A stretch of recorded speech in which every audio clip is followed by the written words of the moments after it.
ہے خدا کا واسطہ اب بخش دو فلسطین کو، ہے خدا کا واسطہ اب بخش دو فلسطین کو، چھوڑ دو مظلوم کو کاٹ دو زنجیر کو، کاٹ دو زنجیر کو، ہاں چھوڑ دو مظلوم کو کاٹ دو زنجیر کو، بے حیائی اس قدر اچھی نہیں ہوتی جناب، بھاگ جائے شرم سے ڈانٹ دو خنزیر کو، مظلوم کی صدا سے نہ ہل جائے آسمان، اتنا کرو نہ ظلم خدارا زمین پر، ارے ظلم پھر ظلم ہے، بڑھتا ہے تو مٹ جاتا ہے، اور خون پھر خون ہے، ٹپکے گا تو جم جائے، ہم ظالموں کو ہلاک کر دیں گے، ہلاک کر دیں گے، برباد کر دیں گے۔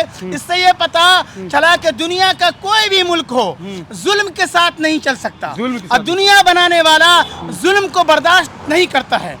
اور میں اپنی طرف سے نہیں بلکہ قرآن کریم اور فلسطین سے چونکہ مسلمانوں کا تعلق مسجد اقصی جو قبلہ اول ہے اور جہاں حج کرنے جاتے فلسطین کی مسجد میں جو نبیوں کو پالا ہے، سمجھے نبیوں کی ان کی گود میں، اور خاص کر کے امام الانبیاء جو پروفٹ محمد صلی اللہ علیہ وسلم ہے جو ساری کائنات کے لیے رحمت بنا کر بھیجے گئے، معراج کے لیے جب گئے تو مسجد حرام سے قرآن کریم کے پارہ نمبر 15 کی شروع میں ہے سبحان الذی اسری بعبدہ لیلا من المسجد الحرام الی المسجد الاقصی، کہ مسجد حرام سے مسجد اقصی لے گیا اللہ رب العالمین نے جو سواری بھیجی ہے، اس کے بعد وہاں یہی مسجد اقصی فلسطین کی جو مسجد ہے جس پر قبضہ جمع ہوا تھا، تمام نبیوں کو کم و بیش 1,24,000 دنیا میں نبی آئے، ان تمام نبیوں کو اس رات خدا نے جمع کیا اور اللہ کے رسول صلی اللہ علیہ وسلم نے سب کی امامت کی نماز پڑھائی۔ پچھلے 80 برسوں سے اسرائیل فلسطین پر قبضہ جمائے ہوا ہے اور اسے پریشان کر رہا ہے، اس پر ظلم ڈھا رہا ہے، کیسے دیکھتے ہیں تمام چیزوں کو؟ بے شک آپ نے صحیح کہا، 70-80 سال دنیا نے اس کو دیکھا ہے کہ ظلم کا پہاڑ اسرائیل نے توڑا، اور اس وقت ساری دنیا کے رہنما سب خاموش بیٹھے تھے، اور یہ مسلمان جو ایمان والے کہیں کہیں کونے میں ہے وہ سب دعا کر رہے تھے، اور یقیناً دنیا بنانے والا اس کو دیکھ رہا تھا۔ اور یہ شعر سے میں شروع کرتا ہوں کہ مظلوم کی صدا سے نہ ہل جائے آسمان، مظلوم کی صدا سے نہ ہل جائے آسمان، مظلوم کی صدا سے نہ ہل جائے آسمان، اتنا کرو نہ ظلم خدارا زمین پر، ارے ظلم پھر ظلم ہے، بڑھتا ہے تو مٹ جاتا ہے، اور خون پھر خون ہے، ٹپکے گا تو جم جائے گا۔ تم نے جس خون کو مقتل میں دبانا چاہا آج وہ کوچہ و بازار میں آ نکلا ہے، کہیں شعلہ کہیں پتھر بن کر، یوں سمجھیے کہ ظلم کی بات ہی کیا، ظلم کی اوقات ہی کیا، ظلم بس ظلم ہے آغاز سے انجام تک۔ قرآن کریم کے پارہ نمبر 13 سورہ ابراہیم آیت نمبر 13 میں اللہ رب العالمین کہتا ہے وَقَالَ الَّذِينَ كَفَرُوا لِرُسُلِهِمْ لَنُخْرِجَنَّكُمْ مِنْ أَرْضِنَا أَوْ لَتَعُودُنَّ فِي مِلَّتِنَا فَأَوْحَى إِلَيْهِمْ رَبُّهُمْ لَنُهْلِكَنَّ الظَّالِمِينَ۔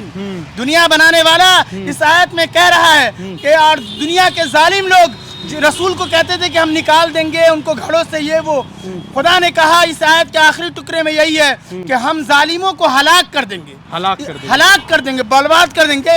اس سے یہ پتا چلا کہ دنیا کا کوئی بھی ملک ہو ظلم کے ساتھ نہیں چل سکتا، اور دنیا بنانے والا ظلم کو برداشت نہیں کرتا ہے۔ اور میں اپنی طرف سے نہیں بلکہ قرآن کریم اور فلسطین سے چونکہ مسلمانوں کا تعلق مسجد اقصی جو قبلہ اول ہے اور جہاں حج کرنے جاتے ہیں حرم، دونوں سے کافی لگاؤ ہے، اور یوں کہہ لیا جائے کہ فلسطین کی مسجد میں جو نبیوں کو پالا ہے، سمجھے نبیوں کی ان کی گود میں، اور خاص کر کے امام الانبیاء جو پروفٹ محمد صلی اللہ علیہ وسلم ہے جو ساری کائنات کے لیے رحمت بنا کر بھیجے گئے، معراج کے لیے جب گئے تو مسجد حرام سے قرآن کریم کے پارہ نمبر 15 کی شروع میں ہے سبحان الذی اسری بعبدہ لیلا من المسجد الحرام الی المسجد الاقصی، کہ مسجد حرام سے مسجد اقصی لے گیا اللہ رب العالمین نے جو سواری بھیجی ہے، اس کے بعد وہاں یہی مسجد اقصی فلسطین کی جو مسجد ہے جس پر قبضہ جمع ہوا تھا، تمام نبیوں کو کم و بیش 1,24,000 دنیا میں نبی آئے، ان تمام نبیوں کو اس رات خدا نے جمع کیا اور اللہ کے رسول صلی اللہ علیہ وسلم نے سب کی امامت کی نماز پڑھائی۔ اور پوری دنیا کے مسلمانوں کا مسلمانوں سے ایک ایسا لگاؤ ہے کہ پارہ نمبر पारा नंबर 26 सूरह हुजरात आयत नंबर 10 आयत नंबर 10 में अल्लाह कहता है या इन्नमल मुमिनूना इख्वा फासलिहू बैना अखवैकुम कि तमाम दुनिया के मुसलमान आपस में भाई भाई हैं। बिल्कुल। अगर ना इत्तेफाकी हो जाया करे, होता रहता इंसानी का, अगर ना इत्तेफाकी हो जाया करे तो तीसरा भाई सुलह करा दिया करे, मिलजुल करा दिया करे। और फिर प्रोफेट मोहम्मद सल्लल्लाहु अलैहि वसल्लम ने पूरी दुनिया के मुसलमानों की एक मिसाल दी कि एक जिस्म के मानिंद है।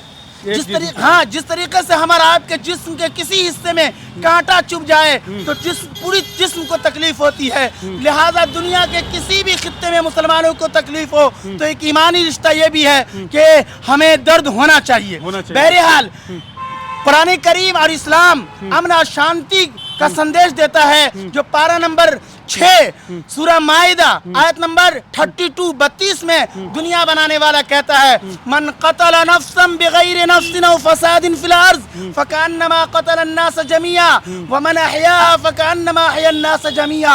इस आयत में दुनिया बनाने वाला कुरान करीम इस्लाम को समझिए कि कहा कि अगर मन कतल किसी भी इंसान को नाहक कत्ल कर दिया, उसको गलती नहीं, बेगुनाह को अगर कोई मुसलमान भी कत्ल कर देता है गोया, और या फिर जमीन के किसी हिस्से में फसाद बर्पा किया गोया उसने सारी इंसानियत को खत्म कर दिया। ये ऐसा संदेश। क्या लगता है जो मुस्लिम कंट्री है फलस्तीन के साथ खड़े हो रहे हैं खुलकर?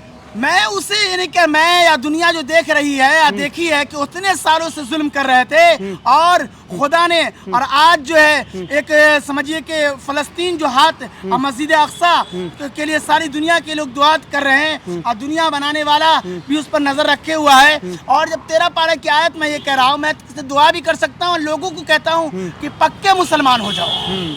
जब पक्का मुसलमान होता है तो कुरान करीम की आयत ये है कि अगर तुम पक्के मुसलमान रहोगे 20 तो मैं 200 पे गालिब कर दूंगा। यकुम मिनकुम इश्रून साबिरून यगलिबू मिअतैन। और एक आयत पारा नंबर 2 की आखिरी सफ़े की आयत है, अल्लाह फरमाता है कम मिन फिअतिन कलीलतिन गलबत फिअतन कसीरतन बिइज़्निल्लाह, कि बहुत ही कम तादाद जमातें कसीर तादाद जमातों पर गालिब आ गई अल्लाह के हुक्म से। अब मैं एक शेर कहना जा रहा हूँ, वो ये है कि इस्लाम का पहला जंगे बदर था, जिसमें मुसलमान 313 थे, निहत्ते थे, कुछ सामान वगैरह भी नहीं था। खुदा ने फतह दिया, उसको शायर ने ढाला है कि बिखरे तो फिर जमाने की ठोकर में आ गए, बिखरे तो फिर जमाने की ठोकर में आ गए, बिखरे तो फिर जमाने की ठोकर में आ गए। जो हमला मुत्तहिद हुए तो हजारों पे छा गए, हजारों पे छा गए। जब मुत्तहिद हुए तो हजारों पे छा गए।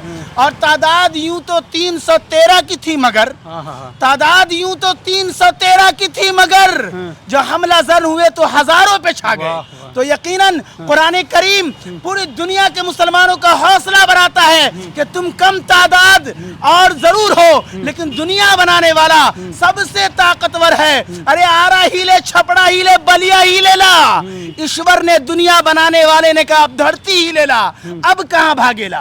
तो उस खुदा से डरिए और यकीनन जुल्म का इलाज उस खुदा ने किया है और वो खुदा उस मजलूम की जरूर और हिमायत करेगा। और हम दुआ भी करते हैं कि अल्लाह रब्बुल आलमीन सारी दुनिया में इंसानियत की हवा चलाए, जुल्म मुसलमानों को भी हरगिज करने का। हम तो उस मोहम्मद सल्लल्लाहु अलैहि वसल्लम प्रॉफिट के मानने वाले हैं जो सारी दुनिया के लिए रहमत बनाकर भेजे गए। कहा आए दुनिया में बहुत पाक मुकर्रम बनकर, अरे कोई आया ना मगर रहमत आलम बनकर।